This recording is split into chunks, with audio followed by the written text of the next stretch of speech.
just you have said in the past, like you came into the job with your eyes wide open, but there is a kind of expectation from QPR fans, which perhaps is a little bit unrealistic sometimes. Is that something that you embrace with the players and sort of talk the players up to, or do you kind of have to just turn the noise off and just carry on with what you're doing? Sorry, mate. The fans' expectations. Yeah, I think there is. I think it's more of a modern day supporters thing, that you should be buying this and spending that. But just in terms of you win, it's great. You lose, it's at the end of the world. I mean, how sometimes I think with QPR fans, there is an unrealistic kind of expectation of where the team should be and where it is. Is that something that you just turn off, or the players are aware of, or do you play up to it? Listen, you use whatever advantage you think you can with a young group. I have spoke to them about what is the bare minimum you would accept as a fan. Like if you're a fan of a team, which we all are as young people, as me as a young coach and these as young players, they have all supported a team and called a manager a Wally and said that I want this player to play in that one. So what is it that you're wanting as a base level? We have spoke about that. I suppose, I see everything that's out there. I'm not a coach that hides away from the media or the social media, if you like. I've grown up with it, so I feel that it's relevant. And sometimes it's nice to hear the background noise as well. I think whatever it is, whether it's positive or negative, if you look for it, you'll find it.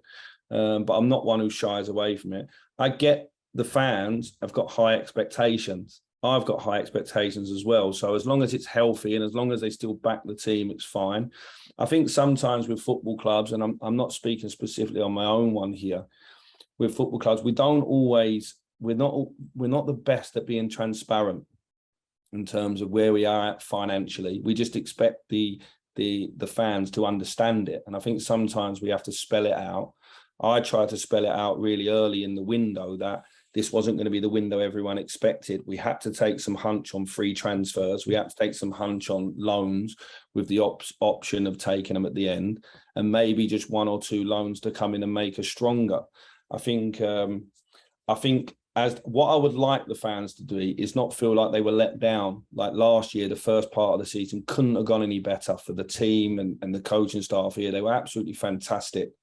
And then they fell away, and it must have been like despair for everybody. The home form fell away. We had injuries. We had things go against us. What I would like this season is the expectation, like it has been, to be a bit muted, and we keep growing. That would be a sign of me doing a good job, of the players learning and improving, is that we grow and the excitement grows with us through the season and the momentum grows. That would be my utopia, if you like, Ian. So I'm okay with what's out there at the moment.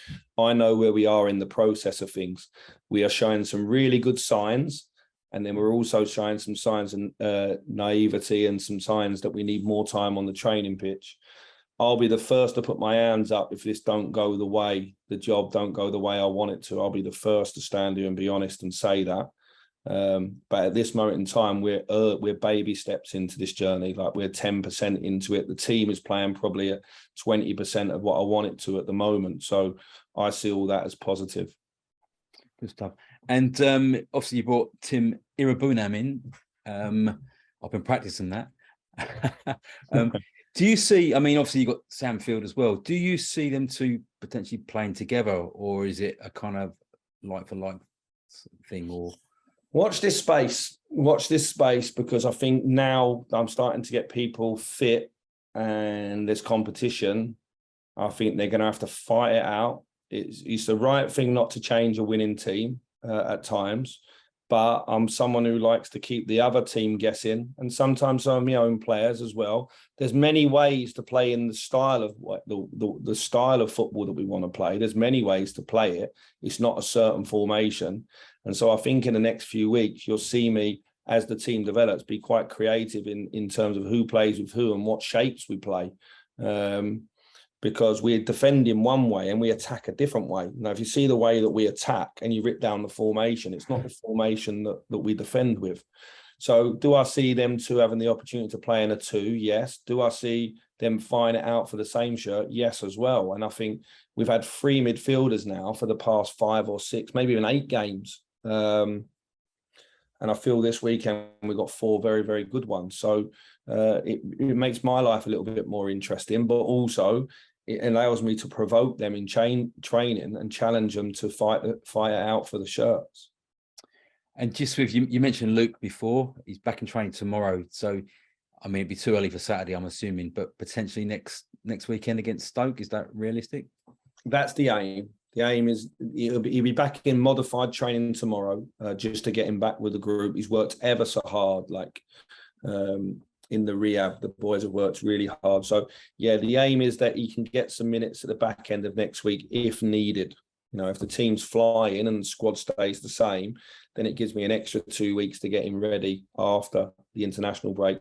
Jake will be very close to that, but I don't feel the need to risk him now. I've got 3 centre-backs. I can give him a little bit longer because his injury was a little bit more severe. But certainly them two coming back gives me so much sort of to look forward to, because Luke, in the game that he played this season against Middlesbrough, was outstanding, and we've lost that running from midfield. The other midfielders are a different type, and Jake, I believe, is the best left-footed centre-back in this league, and so that's big words. I don't want to put Jake under pressure, but that's what I'm expecting from him when he comes back. He's aware of that. He knows the belief I have in him, so I think we've lost 2 really, really good players there.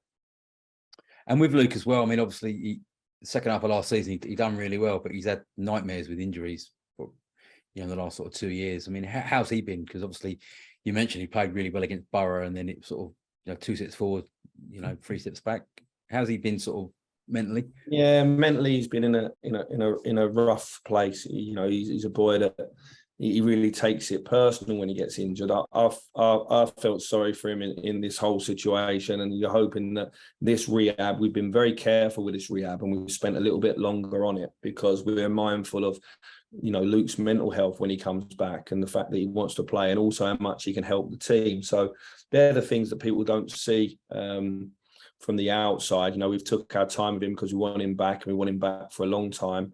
And also the mental well-being of the player as well. You have to, you don't want someone coming back and risking themselves if they're going to get injured again. So we're living and learning.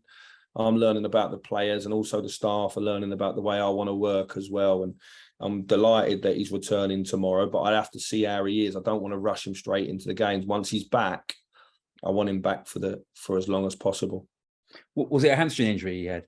Yeah, it was a hamstring injury. It was different to the last injury. It was so frustrating because he never felt anything in the game, and then that he played, and was talking to him in the game. I'm fine. I don't want to come off. I'm fine. And then 3 or 4 days later, he just didn't feel right, and he just had a hunch that something was wrong, and it was in a different place. And so yeah, it was disappointing. But the good news is he's back now, and we have picked up good points in that time. And if we can go and have a big week now into international break, we can almost wipe the league clean again and start again up to the World Cup. We try to work in little moments up to the first international break, up to the World Cup, around to March.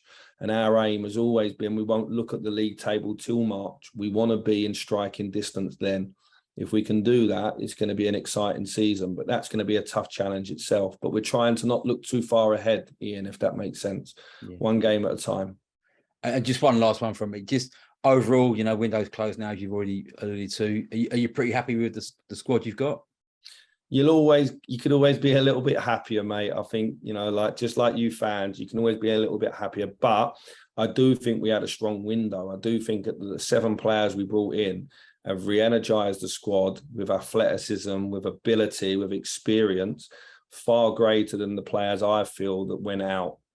So what these group 7 that came in, if you pick some of the players that went out and where they've gone, that probably gives you an idea of where they ultimately are now. They're all good players, but QPR, the journey that we want to go on, I think someone like Ethan Laird coming in the building is a huge coup for our club. And I think you'll see that with Taylor, you'll see it with Jake, you'll see it with Tyler Roberts, you'll see it with all the players that have come in, that they bring a renewed energy, and they're more in line with our key players as well. I think that they support Chris Willock and Ilias really well. They support Sam Field well. They support Luke Amos well, and Rob and Jimmy and whoever you think's a key player, Senny. This group that have come in are really aligned to them. And so every day we work together, we'll hopefully become stronger, mate.